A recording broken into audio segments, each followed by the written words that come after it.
franchement, Albert. Et regarde, même avec les cannes à pêche, on peut pêcher 2 ou 3 poissons. Merci de nous recevoir. Hein. Chez toi, ici, dans un endroit magnifique. Albert, merci de nous recevoir ici chez toi, dans tes endroits préférés de Théoul, oui. Au port de la Rague, hein, je ne me trompe pas, c'est bien ça. Oui, Donc, Théoul-sur-Mer. Voilà, Théoul-sur-Mer, donc la capitainerie, on tenait à la remercier parce que bon, ils nous ont prêté ce petit bateau là qui te loue généralement Oui, pour aller promener en mer. Donc Albert, on va parler un petit peu de toute l'actualité du football, de ta carrière, comment tu es arrivé à l'Olympique de Marseille, et notamment, on va commencer par tes tout débuts, toi qui es arrivé de Berre, un pur Marseillais, et comment tu es arrivé à l'Olympique de Marseille? Alors, c'est vrai qu'à l'époque, les minimes jouaient les uns contre les autres, et donc même avec le COB, on a joué contre l'Olympique de Marseille. Et bon, ça a fini 8-4 ou 9-5 pour l'Olympique de Marseille à Luvonne. Ce qui est certain, c'est que Luvonne. Voilà, à Luvonne, ce que je regrette à chaque fois que je passe dans Marseille de ne plus voir Luvonne. Bon. Mais tu vois des bâtiments maintenant. Voilà, je vois des beaux bâtiments. Et donc, ce jour-là, je pense que j'ai mis 2 ou 3 buts. Et donc, il y a eu une recherche un petit peu de ces joueurs minimes qui passaient cadet, je crois. Et donc, j'ai été contacté par Aix, la SX, qui était en première en Ligue 1 aussi. Et l'Olympique de Marseille. À l'époque, il y avait des levées de rideau aussi à l'Olympique de Marseille. J'ai connu ça. J'ai fait certaines levées de rideau. Et donc, en 68, 69, j'ai signé à l'Olympique de Marseille, amateur bien sûr. Et à l'école, à Frédéric Mistral, en tant que menuisier. Alors donc, après, tu signes un contrat. Tu as vite arrêté la menuiserie. C'est pas pour toi parce que tu n'as pas eu des petits problèmes au doigt, hein, certainement. Oui, ben justement, il y a un petit doigt qui me manque à cause de ça, quoi. Donc c'était mieux avec les pieds, ouais, en fait. Ouais. Et en fait, donc là, tu signes à l'Olympique de Marseille. Oui. Et ça se passe très vite, non, ton intégration? Ça se passe très vite. Bon, j'intègre, c'est pas les centres de formation, on habitait chez l'Habitat. J'habitais chez monsieur Mario Zatelli. Un petit entraîneur. Voilà, que tout Marseille connaît, etc. etc. Bon, de fil en aiguille, lui, il devient entraîneur. Je m'entraîne avec les pros de temps en temps quand je n'avais pas école. Et tout compte fait, j'intègre l'effectif pro, je crois, junior. Oui.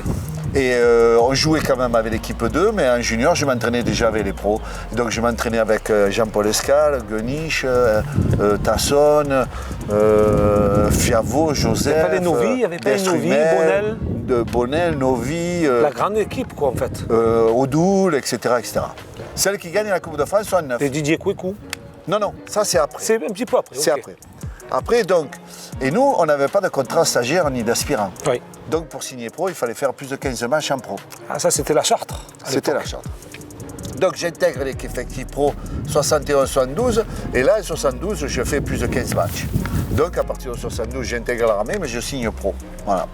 Donc, et là, tu commences à attaquer, en fait, ta carrière de professionnel. Voilà. En 71-72, l'OM, je crois, est champion. Exact. Moi, je fais le doublé. Je fais 2 ou 3 matchs. Donc, je fais partie de l'année d'après, ils sont encore champions. Je fais plusieurs matchs.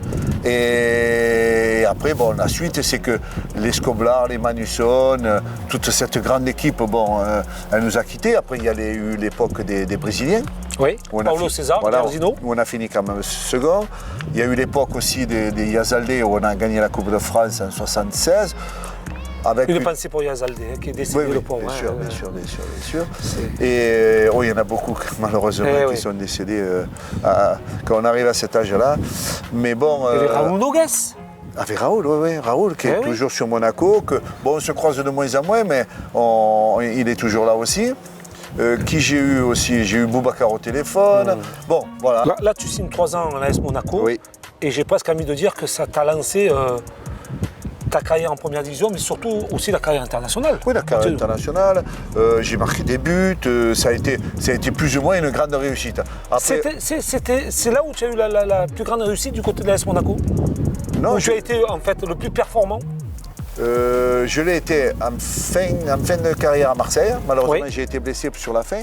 Mais à Marseille, les 3 dernières années, ça avait pas mal marché avec Paulo César et Jairzinho. J'ai marqué 14 buts quand même de championnat. Avec un Jairzinho, champion du monde, avec un Paulo César qui marque 16 ou 15 buts aussi.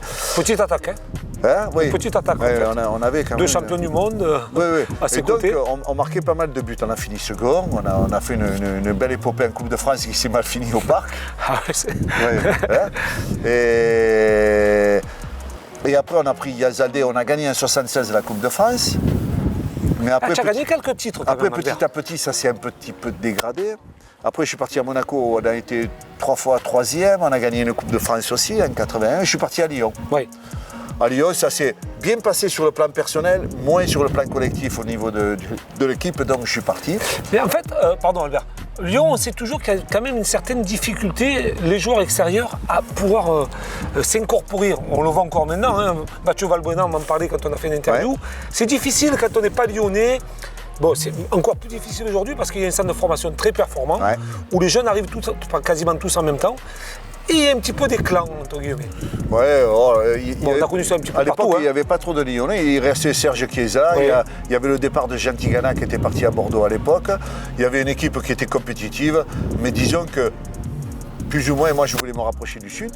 Ouais. Et donc, Toulon montait en Ligue 1. Et ils m'ont appelé. Je suis allé à Toulon où j'ai passé trois belles années. On s'est fait vraiment plaisir. Avec quelques petits joueurs, hein, des Lyonis, Christian d'Alger. Oui. Je me rappelle avoir joué contre toi d'ailleurs. Ouais, il y à avait- bon rencontre. Ouais. Toujours très très chaud. Des Voilà, il y rencontres avait contre Corbis l'Olympique de Marseille. derrière, Ouais. il y avait Bernard Bérenguer, Rossier de Nîmes, Alfano. Bérenguer, Alfano. Il y avait Chaussin qui arrivait de Monaco, il y avait Exact. Ricor, Marsiglia de la Ciotat, etc. On avait une belle petite équipe. On s'est débrouillé à faire une demi-finale de Coupe de France, on s'est débrouillé à finir 3 fois dans les 10 premiers. Et voilà, quoi. Après, je suis parti à Cannes, pas pour finir ma carrière de joueur, puisque quand je suis venu à Cannes en 86-87, Cannes avait la volonté de monter en Ligue 1.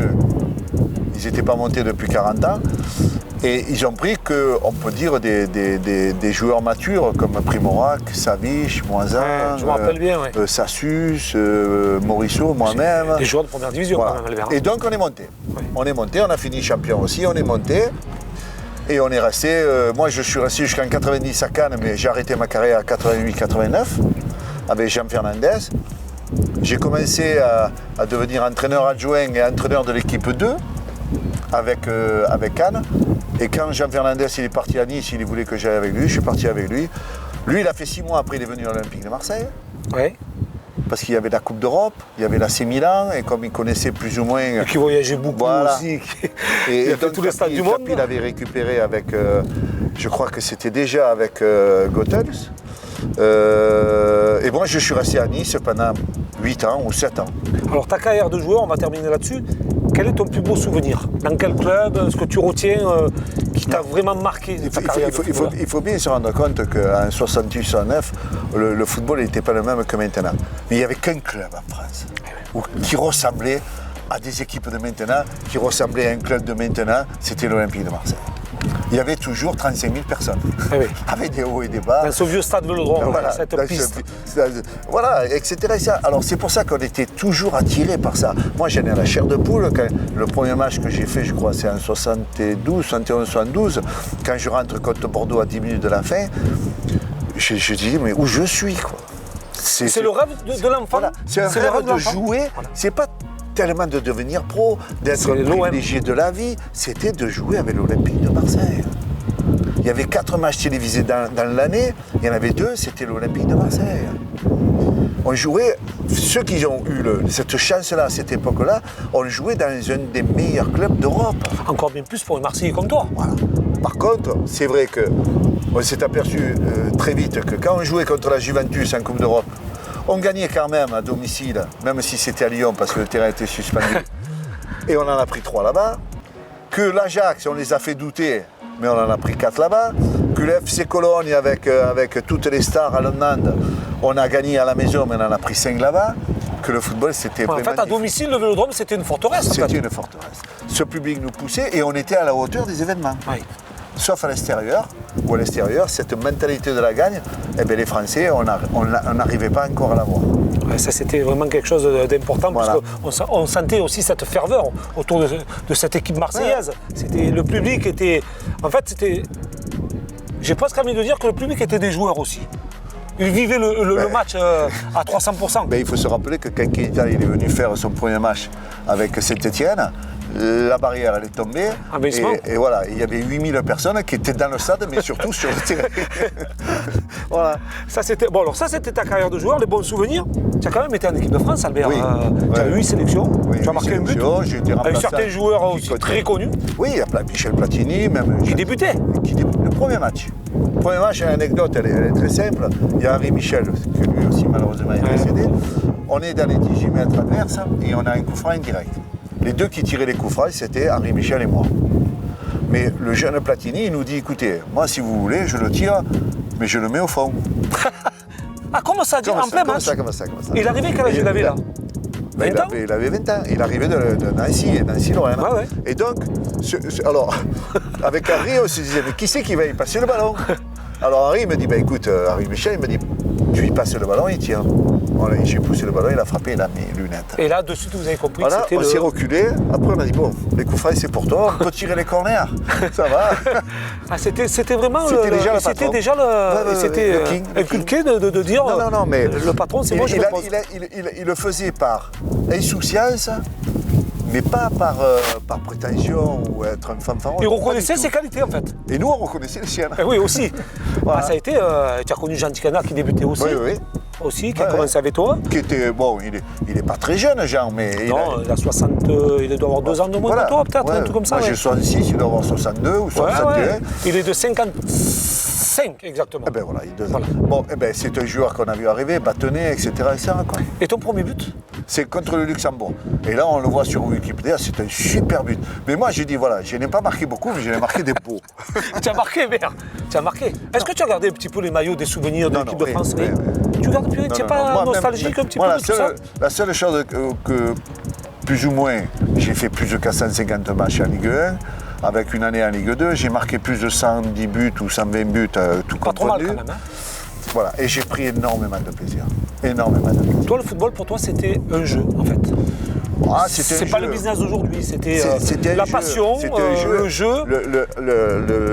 C'était un jeu dès le départ. Après, ça a été vraiment de vivre de ce métier, parce que ce métier nous faisait gagner de l'argent 2 fois ou 3 fois ce que gagnait un ouvrier. Oui.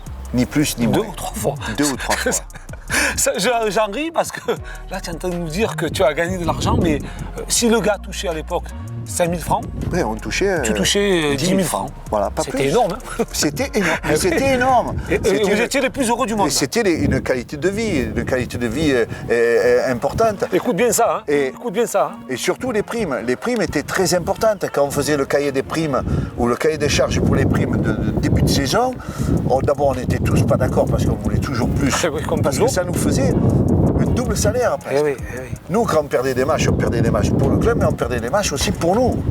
Donc chacun, à un moment donné, prenait le collectif, se mettait au service du collectif pour gagner des primes et pour gagner des matchs. Et Albert, un entraîneur qui t'aurait marqué pendant ta carrière, qui tu retiendrais? Il y en a eu des bons. Hein. Il y en a beaucoup. Alors le premier, c'est Lucien Leduc, qui est un monsieur qui a été très important parce qu'il m'a fait jouer mon premier match. Après, quand il a été entraîneur de Monaco, il m'a pris à Monaco avec lui. Mario Zatelli, tu l'as eu? Mario Zatelli, non. Il t'a élevé en fait. Voilà, il t'a logé. Il m'a élevé footballistiquement parlant. Et l'anecdote, elle est très simple, c'est qu'un jour, les cadets du Sud-Est, j'ai été cadet du Sud-Est. C'était les frères Conchi, je crois. Et les entraîneurs, les sélectionneurs et les entraîneurs, c'était Jeannot Robin. Que j'ai eu aussi. Et Scotty. Jean-Claude Scotty, le papa. Oui. Roger Scotty, le papa. Jean-Claude, c'était le joueur, son fils. J'ai joué avec son fils. En 3e division. En fait. Et un jour, ça ne réussit pas, je fais un mauvais match. Et Mario Zatelli, il s'appelle... Et Mario Zatelli, il a dit, écoute, Roger, le prochain match, il te le fait gagner. Mais prends-le. Ah, ok. Autrement, je n'étais pas pris.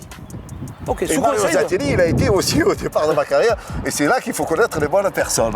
Il faut avoir de la chance dans le football aussi. En fait, le football, c'est 50% de chance, 50% de qualité aussi. Bien sûr. Et puis la saisir au bon moment. Voilà. Et donc, ça a commencé comme ça. Des entraîneurs après, il y a Gérard Banil qui a été... Lui, il était un précurseur au niveau des entraînements. Il avait une philosophie d'entraînement qui était extrêmement logique, qui ressemblait énormément au match. Et moi, je me suis toujours focalisé là-dessus. Ça veut dire qu'un entraînement, c'est un match que tu joues. 90 minutes, c'est une préparation d'avant-match. Il y a eu un briefing, il faisait un briefing d'avant-entraînement. On avait un échauffement qui ressemblait à un échauffement de match. On avait une préparation de match. On avait une séance tactique qui allait être certainement proposée pour le match. En fait, tu étais visionnaire, quoi. C'était un visionnaire. Et d'abord, les résultats ont été facilement. Ouais. Mais après, c'était un garçon un homme qui aimait vraiment Monaco parce que c'était très simple. Marseille, c'était déjà un peu plus compliqué. Ouais. Compliqué parce qu'il fallait toujours gagner. Et donc petit à petit, il s'est enlevé de ce milieu-là, mais ça a été un précurseur dans la qualité d'entraînement. Alors ce que l'on va faire, c'est qu'on va changer un petit peu d'endroit, on va aller voir un peu ton copain là-bas, où souvent tu manges le midi, oui. Et on va parler un petit peu maintenant de ta carrière d'entraîneur. Allez, ok.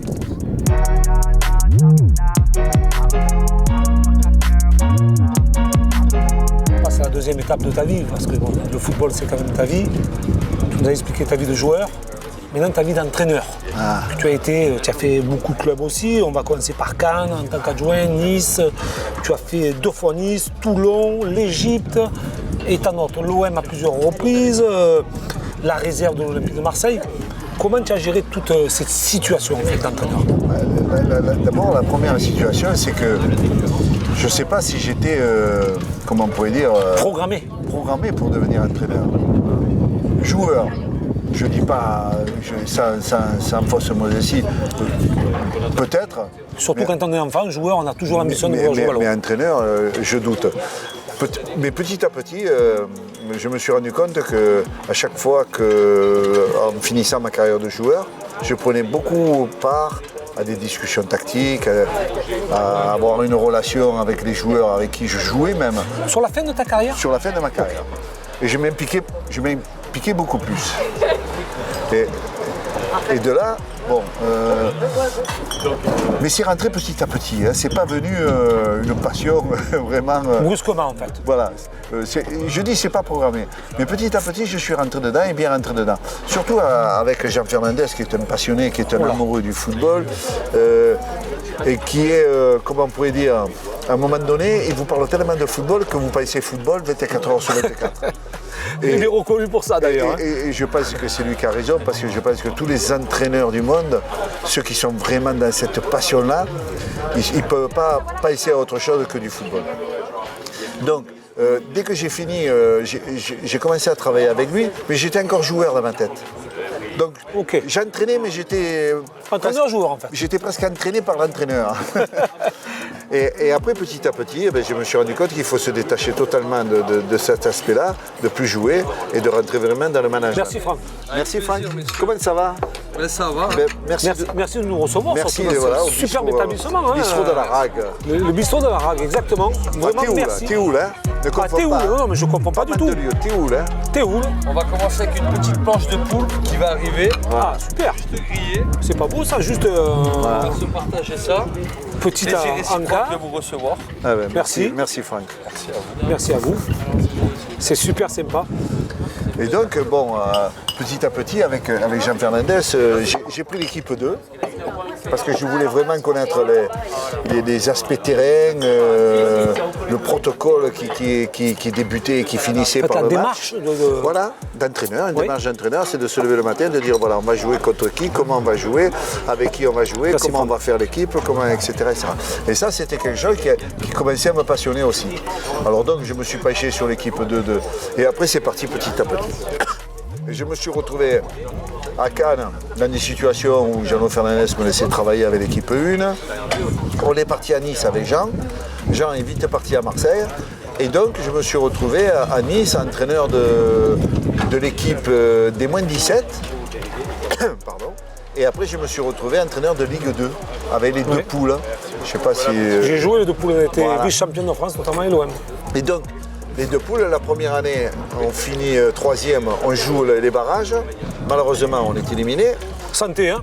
Santé. Et la deuxième année, avec Nice, donc je suis entraîneur, et je dis au président, et là, ils avaient mis la poule à 22 clubs, 42 matchs. Et on a été champion de France de Ligue 2. Donc tu remontes en première division. On remonte en première division. J'ai passé mes 3 ans à Nice avec des moyens limités, en essayant de faire beaucoup pour la formation et beaucoup jouer des jeunes niçois. Après Nice, ils aiment aussi, un peu comme l'Olympique de Marseille, des joueurs de grande qualité. Hein, Techniquement, et des joueurs beaucoup plus forts, certainement, que ceux qu'on avait. Donc ils étaient déçus par la 15e place, par la 13e place, par la 12e place. Ils ont tellement été déçus qu'après ça s'est mal passé avec moi. Mais tout compte fait, ça s'est mal passé avec moi et quand je suis parti, ils sont descendus. Oui, ça se passe tellement mal que quand on te lâche, le club s'en va un petit peu à la déroute. Et ils ont mis à peu près 5-6 ans ou 7 ans pour revenir. Et de là, tu t'en vas à Toulon. De là, je pars à Toulon. Toulon, malheureusement, dépôt de bilan, liquidation financière du club, etc. Je me retrouve au chômage. Et là, Gérard Gilly, que j'ai connu en tant que joueur à l'Olympique de Marseille, qui était déjà un entraîneur reconnu par Bordeaux, par Marseille, ou avec tous les titres qu'il a gagnés, il me dit, et ça c'était l'époque 98, où le football français a des entraîneurs quand même un peu plus reconnus que ceux qu'ils étaient avant, vu qu'on avait gagné la Coupe du Monde. Et donc, il me dit, on va prendre l'équipe nationale d'Égypte, qui était peut-être une des premières nations africaines à gagner 3 ou 4 CAN de suite. Et on a fait la CAN 2000 au Nigeria. Et on a fini quart de finale. Bon, l'aventure ne s'est pas continuée ni pour lui ni pour moi, mais ça a été une très très belle aventure. L'Afrique, c'est difficile quand même, Albert. C'est compliqué au niveau de la gestion, au niveau des organisations, des budgets, c'est plus ou moins de préparation. Oui, parce que les locaux, on ne pouvait pas les prendre, les étrangers ne voulaient pas tellement venir. Alors donc, on a réuni toute cette sélection égyptienne 15 jours avant. En fait, c'est folklorique.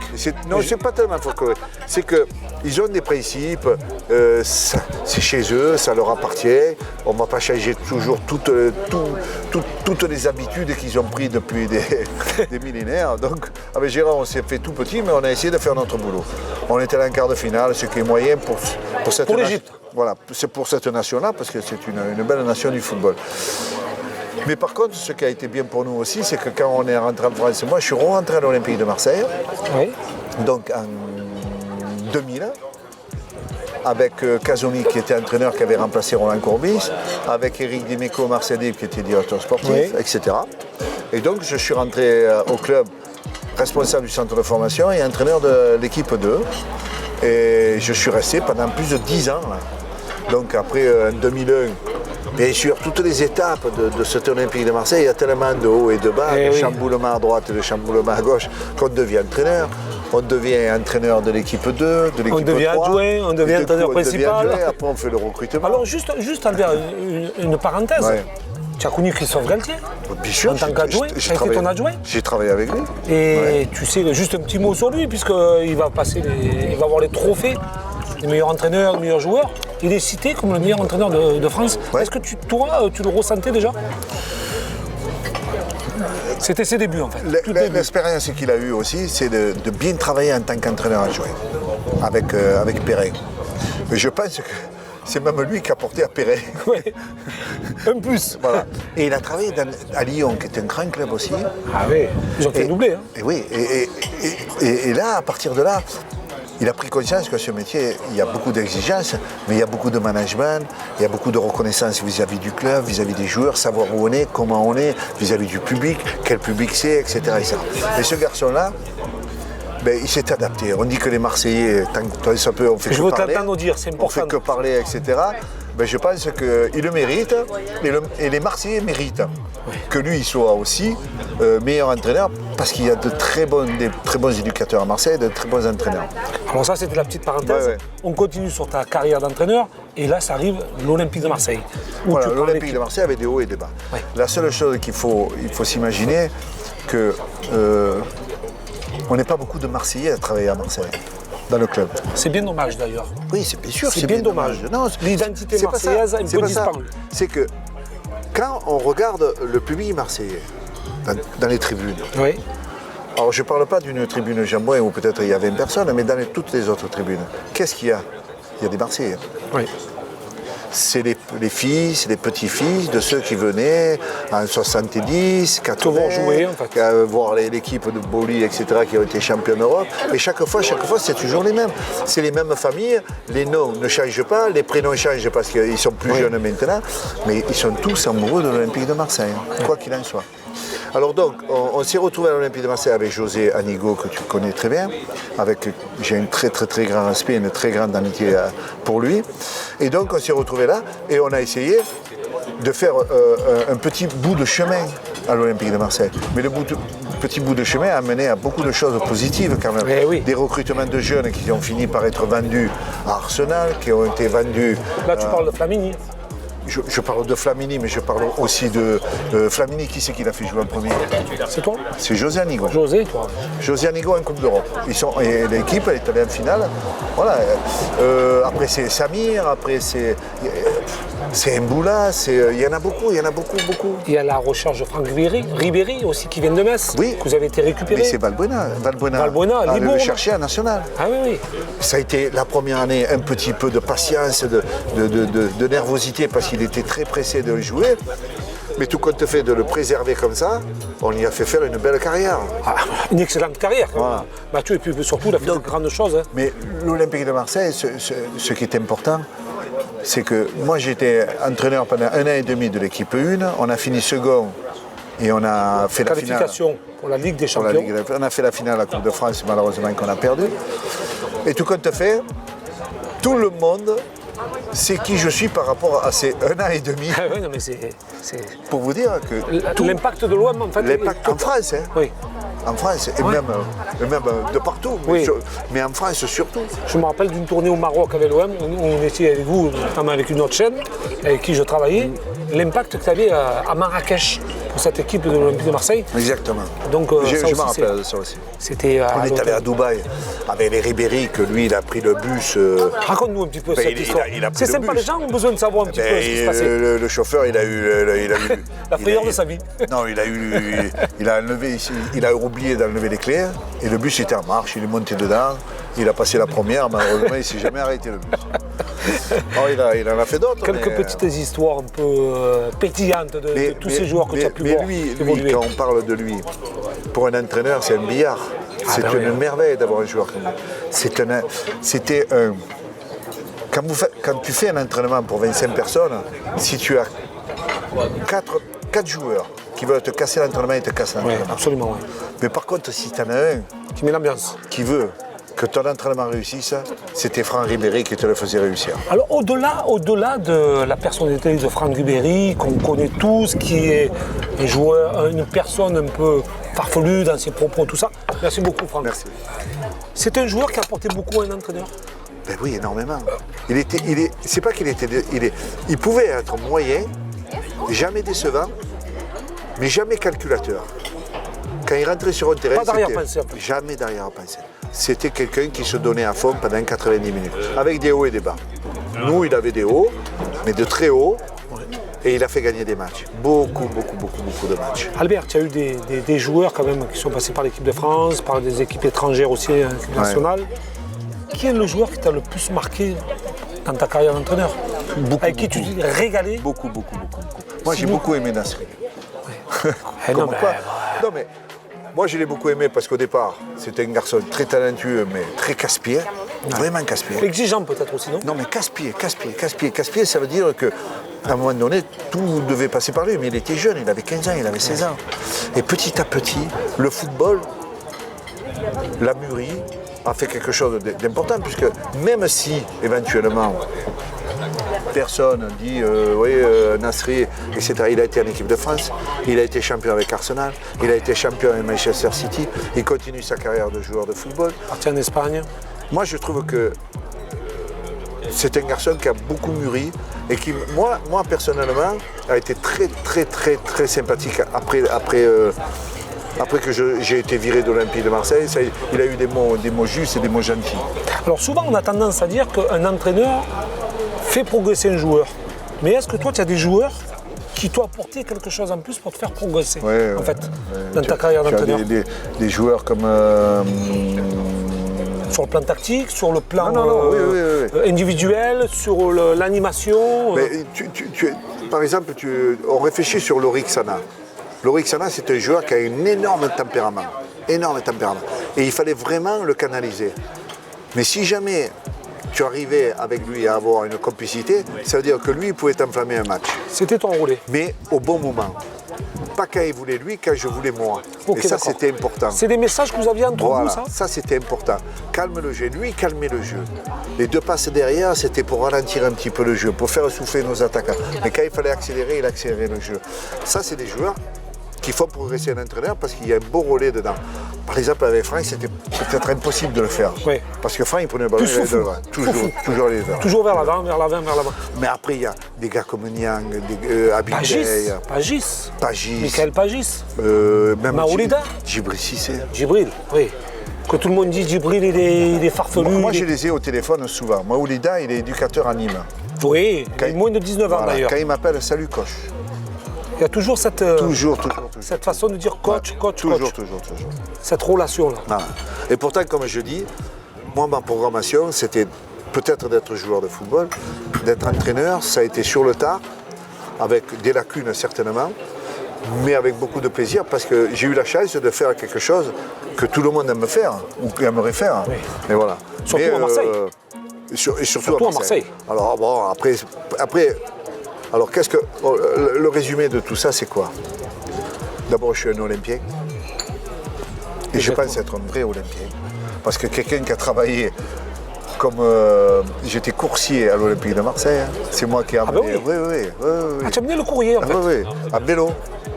J'ai amené comment ça s'appelle, les invitations aux banques, en vélo dans tout Marseille. Ah, ok, d'accord. Tu étais livreur en fait. Mais bien sûr, avec M. Martinelli. Ah oui, que j'ai connu. Ah, avec M. Martinelli. Alors ça veut dire que j'ai tout fait. En fait, tu as fait plusieurs métiers là, à l'OM. toi. On nettoyait, Avant d'être joueur. on nettoyait les tribunes à l'époque. Oui, on ramassait ce Voilà. qu'on appelait les canettes en fait. Voilà, les- on ramassait tout ça. On avait le droit de prendre l'argent que ceux qui étaient tombés du portefeuille. Le portefeuille était obligé de le rendre. Et ça, c'était tous des jeunes. C'est pas l'image qu'à Marseille, ça d'ailleurs. Voilà. Et- On a souvent tendance à dire les Marseillais sont. Non, mais pour te faire comprendre, moi, si on me dit un vrai Olympien, j'ai connu les 4 ou 5 stades. Oui. J'ai fait les combles, j'ai fait le toit, j'ai tout fait. J'ai tout fait. Avant d'être joueur, tu as fait Bah, tout ça. j'ai en tout fait. fait. J'ai connu les plus grands joueurs de l'Olympique de Marseille. Oui. J'ai connu Scoblar, Manusson, j'ai joué avec eux, Paolo avec César, Bosquier, Gersino. Paulo César, Gersino, Yazadeh, Keita. Keita, Carnus, Bonnel, Novi. Bonnel, Novi. J'ai joué, je me suis entraîné avec eux, les Fiavo, les Joseph, etc. Je veux dire, depuis 68 jusqu'à 2014, le seul point commun que j'ai avec le football, c'est l'Olympique de Marseille. Après, Monaco, c'était super. Nice, j'ai bien travaillé. J'ai joué dans d'autres clubs. Mais l'Olympique de Marseille, c'est mon fil ta vie, conducteur. en fait. C'est ma vie. Et si je suis bien dans ma tête maintenant, et je me suis écarté plus ou moins du football, c'est grâce à l'Olympique de Marseille. Parce que c'était tellement de pression, tellement, et peut-être que je n'étais pas formaté pour ça, que maintenant, Oui, la pression retombe. voilà. Après j'étais à Ajaccio, je me suis régalé à Ajaccio en tant qu'entraîneur. Hein. Ouais. Je me suis régalé. Mais l'OM, c'est l'OM. C'est un fil conducteur qui a commencé ma carrière, qui a fini ma carrière. Et justement, tu continues un petit peu à supporter cette équipe, à aller les voir encore en tant que J'ai été supporter. contre Nîmes. Ah ok. J'ai été contre Nîmes, j'y vais pas trop souvent. D'abord parce que c'est plus. Parce que tu n'habites plus Marseille déjà, mais Ouais. tu redescends assez souvent. Ouais, ouais. Parce que tes enfants vivent toujours Il y a la chance, on a la chance d'avoir la table des légendes là. Oui. Où de temps en temps, On nous invite de temps en temps. on nous invite. Moi, c'est vrai que j'ose pas trop demander parce que j'aime pas gêner. La dernière fois, j'ai un peu insisté contre Nîmes parce que je voulais faire plaisir à un monsieur de Marseille qui est le cousin au maire, Godin, Alors, donc, qui fait passer des permis bateaux à YCPR à la Pointe-Rouge. Oui, Et absolument. ce monsieur est un amoureux. Il n'avait pas vu l'OM de l'intérieur. Attends, juste, je reprends. Tu as passé le permis, hein, qu'on ne dise pas parce que c'est le cousin. Ah non, moi je l'ai passé ici. Je l'ai passé à Cannes. Non, qu'on ne dise pas les Marseillais, ce sont des magouilles. Non. Moi je l'ai passé à Cannes. Je l'ai passé à Cannes. Mais ce monsieur, il fait passer les permis bateau. C'est Et étonnant. j'aurais dû le passer avec lui. Ah ouais, Ça aurait été peut-être moins dur. Mais bon, je l'ai réussi. Voilà. Enfin, tu as rêvé pendant toute ta vie, en fait, de football. Tu as réussi ce que tu voulais réussir. Non, mais moi, mon épouse, on s'est mariés en 76. Non, Son épouse qui est juste derrière. Hein, Ouais, qui est juste Michou, derrière. hein. Donc, 76. Ouais, 76. ne dis pas ça devant Michel. Hein. Hein Tu te rappelles plus de la date où tu t'es marié. Non, la première 76, septembre. 76. Ça va, 76. Qu'on ne se trompe pas. Ça veut dire que son père avait un bar Le Glacier. à Castellane, le Glacier. elle a été imprégnée à l'Olympique de Marseille, mais elle a été imprégnée avec les bons et les mauvais trucs. Parce qu'on reste hors de la maison 260 jours sur 365 quand même. Parce qu'on Vous êtes encore des genoux en fait. On va toujours au vert. Et depuis que j'ai la retraite, on a fait connaissance. Tu as connu ta femme après, Voilà, après ta carrière de footballeur et d'entraîneur en fait. Moi, parce que j'ai vécu cette... J'ai vécu ce métier. Moi, j'ai vécu ce métier avec passion. Et quand on n'est pas formaté pour quelque chose, ben, il faut s'y imprégner à 1000%. Quand tu es entraîneur de l'OM et que tu joues à l'OM, tu es obligé, je n'ai pas envie de dire abstraction de la famille, mais de te consacrer énormément au football. Totalement. Énormément. Et puis le soutien d'une femme aussi, c'est hyper important. Parce que souvent quand on il faut que ça suive, il faut que ça soit présent, il faut que ça soit présent dans les mauvais moments, dans les bons moments. Ça soutient surtout. Voilà, mais c'est vrai que, allez, on est marqué Olympique de Marseille. Eh bien on va rester sur ces belles paroles. On va dire allez l'OM. Ah oui, allez l'OM, bien sûr, bien sûr.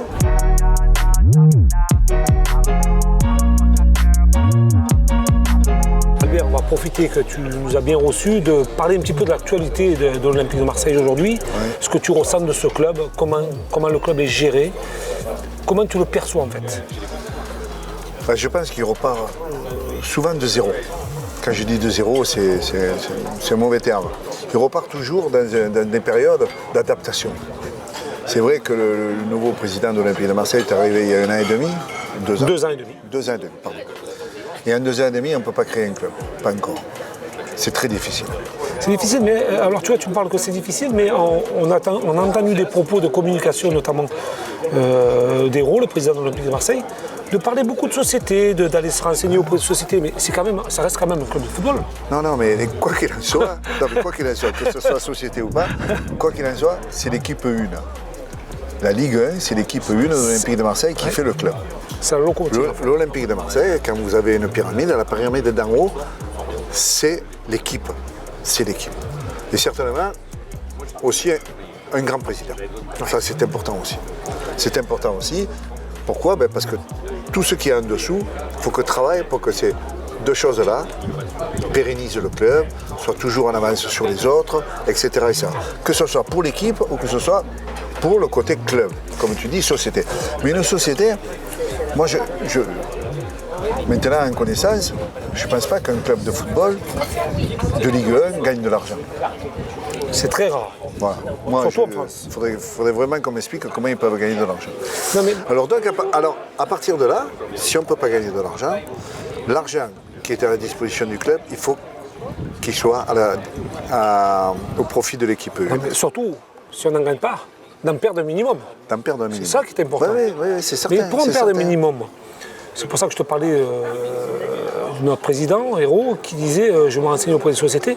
Ça serait peut-être pas mieux d'aller se renseigner auprès des gens comme Pape Diouf, comme toi qui a été entraîneur, comme Drogba qui a été joueur, qui a marqué le club. Se renseigner autour de ces gens-là, peut-être pour avoir d'autres renseignements sportifs. Ah oui, c'est certain. C'est certain que quoi qu'il en soit, Pape Diouf a été un président quand même pendant 5-6 ans. Et donc on est autant de temps dans un club comme l'Olympique de Marseille, on a certainement des choses à donner, à distribuer. Il faut prendre par rapport à ces gens-là. Il faut énormément les puiser dans eux. Mais comme je dis, ça ne se fait pas du jour au lendemain. Je pense qu'on a envie de dire, pardon Albert, Aulas, qui est un entraîneur qui a fait le football aussi. Oui, un président. Un président, pardon, qui a fait Lyon. On pourrait se renseigner. Totalement. Et ça fait presque 35 ou 38 ans qu'il est président. Ah oui. Et lui, c'est lui le patron. Il n'y en a pas d'autres. Il a des gens qui certainement qui font du sponsoring, mais lui, c'est le patron de l'Olympique Lyonnais. Et à partir de là, même si de temps en temps, ils ont aussi des hauts et des bas. Oui, mais il est entouré d'anciens. Albert, à la différence de l'OM. C'est ce qu'il a dit, c'est ce qu'il a encore dit. Il s'est rapproché de Gérard Roulier, il s'est rapproché de Bernard Lacombe, Florian Maurice. Il s'est rapproché aussi des anciens joueurs qui sont devenus entraîneurs, du recrutement de Florian Maurice, etc. Bon, il est vrai que nous, chez nous, C'est un peu particulier. C'est un peu particulier. Un peu particulier, pourquoi? On a tout souvent tendance à dire que les Marseillais, c'est du folklore, c'est de la bouche, comme on dit chez nous. Mais quand on voit quand même les gens qui réussissent à l'extérieur de Marseille, qui sont des Marseillais, on se pose vraiment la question, quoi. Mais là où moi, il y a quelque chose qui me gêne un peu, c'est que l'année dernière, on avait une équipe mentalement, physiquement, l'organisation, la volonté, etc., je dirais presque parfaite. Elle n'était pas au niveau encore de Paris, elle n'était pas au niveau de Lyon, parce que Lyon était quand même performant l'année dernière. Et d'un coup, il n'y a plus rien. Et est-ce que c'est pas dû, en fait, aux 3 joueurs qui ont été recrutés? Parce que quand tu travailles, tu es entraîneur, quand tu travailles sur une saison où tu fais la finale de l'Europa League, où tu fais une saison en Ligue 1 plus que potable, est-ce que pour renforcer, il ne faut pas se tromper sur les 3 ou 4 joueurs que tu prends? Et c'est peut-être l'erreur cette année. Et ça, c'est très difficile. C'est peut-être l'erreur de cette année. Mais n'importe comment, je pense que le défenseur central, Kale Kakar, il a fini très fort sa saison. Absolument. Très fort sa saison. Et que c'est un jeune joueur qui peut-être en devenir à l'Olympique de Marseille. Après, Camara. Le jeune Camara. Oui, mais de lui, Marseille. il sort du centre de formation. Oui, non, mais puisque tu m'as parlé d'un jeune, après c'est vrai que c'est un Transman. Lui, il est très bon. Ah oui, Il est très bon. Il est très bon. Des recrues, Camara c'est est vrai. très bon, mais même si malheureusement Camara il fait des erreurs encore, c'est des jeux. C'est normal. Alors, il faut accepter de temps en temps que Marseille ait des mauvaises. Mais pas comme ça. Pas comme ça. Ça, c'est prendre trop de recul. Trop de recul par rapport à l'année prochaine. Ça veut dire que le chantier va être totalement à partir de zéro, etc. Ça. Il faut pas. Après, moi j'avais conscience que Balotelli, tous les gens de Nice, puisque je ne suis pas très loin, me parlaient de ce joueur qui faisait pas l'unanimité à Nice. Mais par contre, s'il n'avait pas été là, il a boosté quand même à un moment donné cette équipe-là. Il a boosté. Même si après. Des joueurs à côté en ont marre de le voir très peu courir, mais il a boosté son équipe. Mais ça, c'est du court terme. Oui. Il faut travailler à moyen terme quand même. Moyen terme, c'est 3-4 saisons. L'année dernière aurait dû être une saison où cette année, on aurait été normalement mieux que l'année dernière. Et mieux que l'année dernière, c'est être dans les 3 premiers. En fait, Albert, On a reculé. on se dit, c'est un échec. Oui. Le projet, l'OM projette. Ouais. C'est un échec. C'est Parce que encore- Strootman, c'est 30 millions d'euros et il joue un coup oui, un coup non avec un salaire énorme. Ouais. Le petit Radonjic qu'on a pris, qui est pas performant aussi. Je veux dire, il y a tout ça. Les Payet qui ne jouent plus, les Thauvin qui sont remplaçants, les Balotelli qui font un petit peu la zizanie. C'est un échec total en fait. C'est un échec. On ne peut pas faire du court terme dans le football français actuel. Bordeaux, on le voit ce qu'a fait Bordeaux. Absolument. Ouais. Voilà, Bordeaux, bon, ils sont pas en train de couler, mais presque. Ils sont pas loin. Monaco, ils ont fait presque n'importe quoi. Avec un entraîneur qui s'en va, un entraîneur qui reprend, etc. etc. C'était Non, mais folklorique quand même. ils sont presque à la porte de la descente. Ah ben oui, ben oui. Ça veut dire que maintenant, quand vous vous trompez, le football ne se trompe pas, lui. Il vous sanctionne. Et actuellement, l'OM est sanctionné. Dernière question, Albert. Toi qui as été entraîneur de l'Olympique de Marseille, tu as connu aussi des moments difficiles, qu'à un moment on t'a sorti de l'équipe première. Le cas Rudy Garcia, qui est discuté par tout le public, par les joueurs, par beaucoup de personnes. Aujourd'hui, comment fait-il pour rester à la tête de ce club? Ça fait 2 ans et demi qu'il n'a pas de résultat. 2 ans et demi qu'il est discuté dans les tribunes des banderoles qu'on a tous connues. Comment on s'accroche? Est-ce que je dirais, les dirigeants ne devraient pas faire aujourd'hui le grand pas en débarquant Rudy Garcia? Ou en changeant de politique. Ça veut dire que s'ils veulent faire une équipe de très très haut niveau, ben, il faut mettre les sous sur la table. Oui, mais il n'y a plus d'argent. Et quand tu sais, quand tu es entraîneur, Albert, tu as connu ça, que tu es discuté, qu'à tous les matchs on dit démission Garcia, comment recommencer une nouvelle saison, une 3e saison, une 4e Mais saison est-ce qu'il va la cet recommencer? attaque? Je sais pas. C'est pour ça que j'aurais voulu voir un petit peu ton point de vue, toi qui as été sur le banc de touche de Marseille. Moi, je pense qu'ils sont en délicatesse, tout le monde. Tout le monde. C'est repartir mentalement. Mais je pense que tout le monde est en position presque négative. Tout le monde. C'est pas une critique, aujourd'hui c'est un fait réel. Non, mais... Je veux dire, nous on est supporters aujourd'hui de l'OM. Moi j'aime bien Garcia, j'aime bien parce que c'est un garçon qui a eu des résultats à l'étranger. Avec Lille, il a eu une progression quand même importante. Ça veut dire la première Avec des sacrés joueurs quand même. Hein. Non mais la première année, il était 10e. Oui. La deuxième année, il était 5e. La troisième année, il a fait le doublé. Oui. Ça veut dire que c'est allé en progression. Là, c'est tout feu tout flamme et après, il n'y a plus rien. 340 millions de budget quand même. On n'a rien. On n'est pas qualifié pour une Ligue des Champions. une Europa League, on s'est fait éliminer en Coupe de la Ligue au premier tour et en Coupe de France au premier tour quand même. C'est vraiment un échec énorme. Après, la protection, par exemple, je veux rien dire, mais de perdre contre une équipe de CFA ou de National 2 ou National 3 en Coupe de France,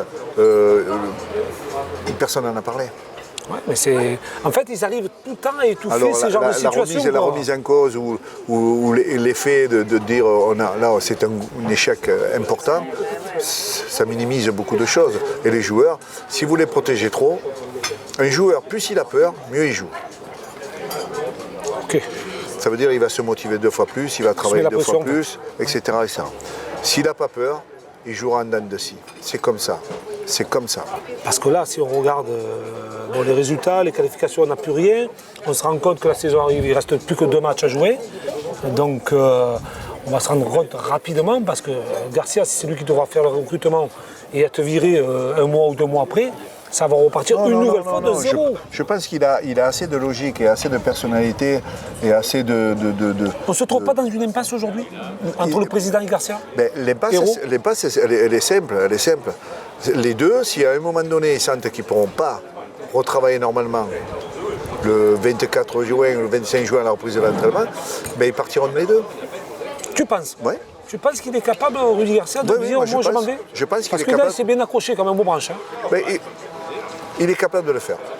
Écoute, on va suivre les événements. Voilà. On te remercie de cette interview, de nous recevoir ici, de nous avoir dit certaines choses qu'on a bien écoutées.